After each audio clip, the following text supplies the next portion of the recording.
أنت نور الله فجرا جئت بعد العسر يسرا۔ آج ہم ایک ایسی رات کو سمجھنے کی کوشش کریں گے جو صرف عبادت کے بارے میں نہیں ہے، بلکہ اصل میں یہ اللہ کی محبت اور بخشش کی ایک بہت ہی خوبصورت داستان ہے۔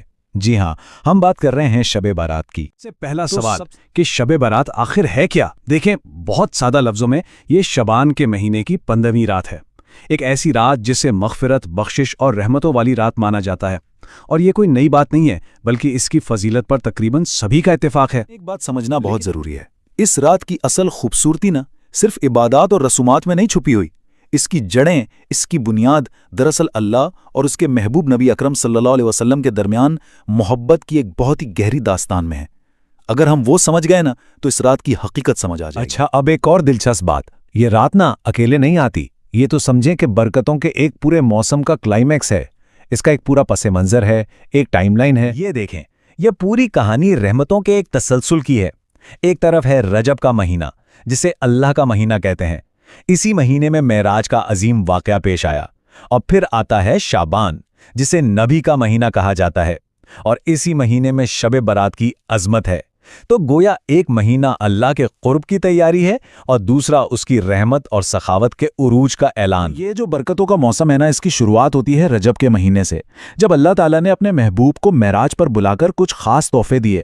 کون سے تحفے؟ 5 وقت کی نماز کا تحفہ، سورہ بقرہ کی آخری بہت ہی بابرکت آیات، اور خود معراج کا وہ عظیم معجزہ۔ یہ سب اس موسم کا آغاز تھا۔ رجب کے بعد آتا ہے شعبان کا مہینہ، اور اس کی 15ویں رات کو اللہ کی رحمت اور سخاوت سمجھیں کہ پہلے آسمان تک آ جاتی ہے، اور پھر فجر تک ایک پکار گونجتی ہے کوئی بخشش مانگنے والا، ہے کوئی دعا کرنے والا کہ اس کی دعا قبول کی جائے۔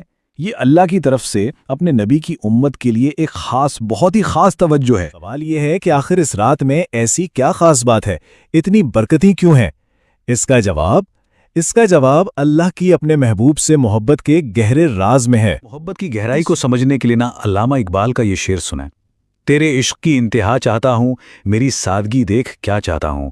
یہ ہے وہ خالص محبت، وہ سادگی، اور اللہ تعالیٰ اسی سادگی اور محبت کا جواب شب برات کی شکل میں دیتے ہیں۔ تو اصل میں یہ اللہ کی طرف سے اپنے محبوب کی اس پاکیزہ محبت کے جواب میں ایک جشن ہے، ایک اعلان ہے کہ اپنے حبیب کی محبت کی خاطر ان کی پوری امت پر رحمت اور مغفرت کے دروازے کھول دیے گئے ہیں۔ یہ تو ہوئی اللہ کی محبت کی بات۔ اب سوال یہ ہے کہ یہ محبت ہم سے کیا چاہتی ہے؟ اس رات میں ایک مومن ہونے کے ناطے ہماری کیا ذمہ داریاں ہیں؟ ہماری ذمہ داریوں کو نا ہم 2 حصوں میں تقسیم کر سکتے ہیں۔ ایک ہے ہمارے روحانی